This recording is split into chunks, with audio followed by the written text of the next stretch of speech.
ሰላም ሰላም ውድ የደንሳ ሚዲያ ቤተሰቦች እንደምን አላችሁ?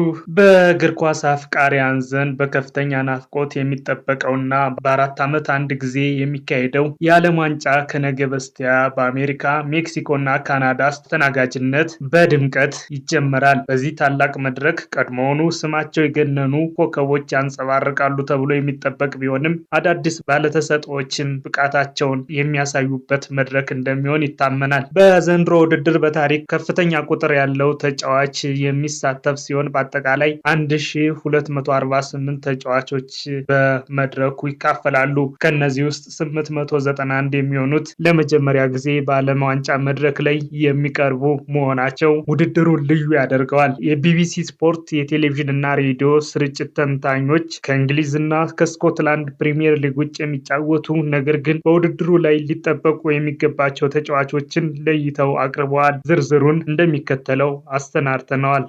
ያን ዲያማንዴ አይቮሪ ኮስት እድሜው 19 የሚጫወትበት ቦታ ክንፍ የሚጫወትበት ክለብ አርቢ ሌይፕዚግ። የቢቢሲ ስፖርት ተንታኝ ስቲቭ ዊልሰን ስለ ተጫዋቹ በሰጠው አስተያየት የጀርመኑ ክለብ አርቢ ላይፕዚግ እሱን በቀላሉ ለመልቀቅ ፈቃደኛ ባይሆንም ይህ ታዳጊ የክንፍ ተጫዋች በዘንድሮ የክረምት የዝውውር መስኮት በበርካታ ታላላቅ ክለቦች በጥብቅ ከሚፈለጉ ተጫዋቾች መካከል አንዱ መሆኑ አይቀሬ ነው። የቡንደስሊጋው የዓመቱ ምርጥ ወጣት ተጫዋች ሽልማት አሸናፊው ዲያማንዴ ዓ.ም ከስፔኑ ሌጋኔስ ክለብ በቅናሽ ዋጋ በ20 ሚሊዮን ዩሮ ላይፕዚግን የተቀላቀለ ቢሆንም ክለቡ ለሻምፒየንስ ሊግ እንዲያልፍ በሊጉ ባደረጋቸው 33 ጨዋታዎች 21 ለግብ የሚሆኑ ኳሶችን በማበርከት ማለትም 12 ጎሎችን በማስቆጠር እና 9 ለግብ የሚሆኑ ኳሶችን አመቻችቶ በመስጠት ውጤታማ ጊዜን አሳልፏል። ዲያማንዴ በ15 ዓመቱ ወደ አሜሪካ ካመራ በኋላ ለ3 ዓመታት በፍሎሪዳ የኖረ በመሆኑ በሚቀጥሉት ጥቂት ሳምንታት በውድድሩ ወቅት እንግድነት ሳይሰማው ልክ እንደ ቤት ሆኖ እንደሚጫወት ይጠበቃል።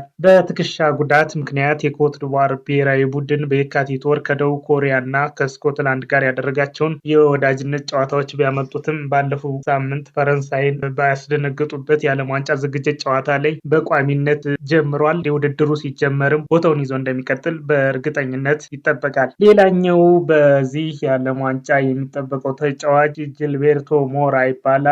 ዜግነቱ ሜክሲኮ ነው። እድሜው 17 የሚጫወትበት ቦታ የመሃል አማካይ የሚጫወትበት ክለብ ቱጃና ይባላል። እንግዲህ የሜክሲኮ ፔድሪ እያሉ የሚያቆላምጡት ሞራ ባለፈው ክረምት ወር በተካሄደው የኮንካፋ ጎልደን ካፕ ላይ በ16 ዓመቱ በሜክሲኮ ብሔራዊ ቡድን ታሪክ ትንሹ ተጫዋች በመሆን ድንቅ የተባለ የ17 ዓመት አጥቂ አማካኝ ነው። ይህ ብቻ አይደለም። አሰልጣኝ ሃቪየር አጌሬ ቡድናቸው በሂውስተን የሞሪሲዮ ፖቼቲኖን የአሜሪካ ብሔራዊ ቡድንን 2-1 አሸንፎ ዋንጫ በበላበት ጨዋታ ላይ ይህንን ታዳጊ በቋሚ አሰላለፍ ውስጥ አካተውት ነበር። ይህ የሜክሲኮ አዲሱ የድንቅ ብቃት ባለቤት በሊጋ ኤምኤክስ ታሪክ ትንሹ ግብ አስቆጣሪ ሲሆን በነሐሴ 2016 ዓ.ም ገና በ15 ዓመቱ ለቲዋና ክለብ የመጀመሪያ ግቡን አስቆጥሯል። ሜክሲኮ በታዋቂው የአዜቴካ ስቴዲየም ከደቡብ አፍሪካ ጋር የዓለም ዋንጫ የመክፈቻ ጨዋታን ስታደርግ በአገሪቱ ደጋፊዎች ዘንድ ከፍተኛ ተስፋ የሚጣልበት ተጫዋች ነው።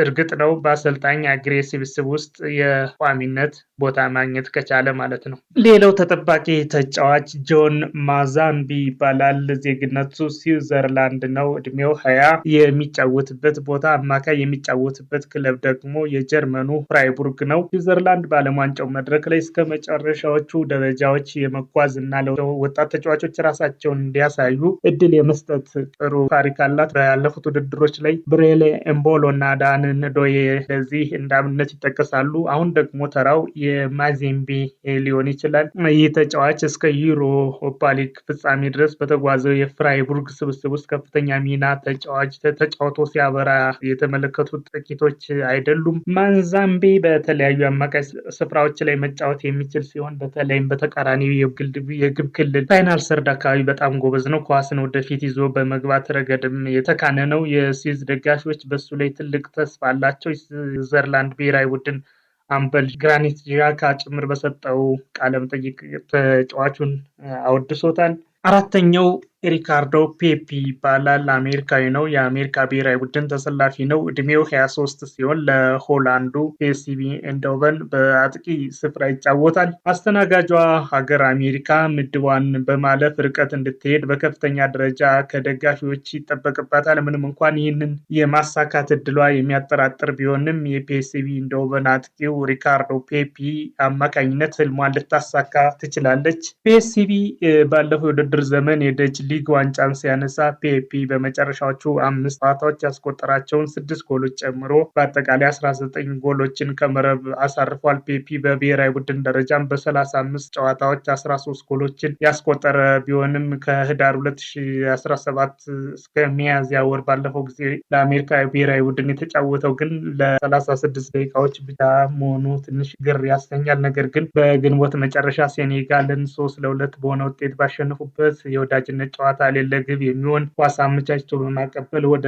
ቋሚ አስተላለፍ ተመልሷል። ባለፈው ሳምንትም ከጀርመን ጋር በነበረው ጨዋታም ተቀይሮ ገብቷል። አሜሪካ ጎል የሚያገባላት ሰው በጽኑ የምትፈልግ በመሆኑ ሪካርዶ ተስፋዋ መሆን ይችላል ማለት ነው። አምስተኛው ኒኮ ፓዝ ይባላል። ለአርጀንቲና ብሔራዊ ቡድን ይጫወታል። እድሜው 21 ሲሆን በአማካይ ቦታ ለጣሊያን ሴሪያው ክለብ ኮሞ ይጫወታል። ፓዝ ባለፈው የውድድር ዘመን በሴስ ፋብሪጋዝ መሪነት የጣሊያኑ ኮሞ ክለብ ላስመዘገበው አስደናቂ የውጤት ታሪክ ትልቅ አስተዋጽኦ አበርክቷል። በአርጀንቲናም ቢሆን ከፍተኛ ግምት የሚሰጠው ተጫዋች ነው። በግራ እግሩ የሚጫወት በመሆኑና የኳስ አቀጣጣይ 10 ቁጥር ላይ የሚጫወት መሆኑ እንግዲህ ከሊዮኔል ሜሲ ጋር እያነጻጸሩ ሲናገሩ ይሰማል። እርግጥ ነው ገና ብዙ የሚቀረው በመሆኑ ከሜሲ ጋር ማነጻጸር ከባድ ነው። ነገር ግን የእሱ ተመራጭ የጨዋታ ስፍራ ከአጥቂው ጀርባ ሆኖ ወደ ግራ መስመር እያጋደሉ መጫወት መቻሉ ነው። ጎሎች ያስቆጥራል፣ የግብ ዕድሎችን ይፈጥራል፣ ከተቃራኒ ቡድን ላይ ኳስ በማስጣልም ይታወቃል። በዚህ ውድድር ዘመን በፋብሪጋዝ አሰልጣኝነት ስር ብቃቱ እጅግ አድጓል። አሁን በአርጀንቲና የዓለም ዋንጫ ስብስብ ውስጥ የተካተተ ቢሆንም አሰልጣኝ ሊዮኔል ስካሎኒ እንዴት እንደሚጠቀሙበት ግን በሂደት የሚታይ ይሆናል። ምናልባትም ጨዋታን ለመቀየር የሚገባ ወይም ተጫዋቾችን ለማሳረፍ ሊጠቀሙበት ይችላሉ። ሆኖም ግን እድሉን ካገኘ ሳይጠቀሙበት የማይታለፍ ተጫዋች ነው። ኒኮ በ1998 የፈረንሳይ የዓለም ዋንጫ የአርጀንቲና ስብስብ አባል የነበረው የተከላካዩ ፓብሎ ፓዝ ልጅ ቢሆንም ከአባቱ በተለየ መልኩ የክንፍ ወይም የ10 ቁጥር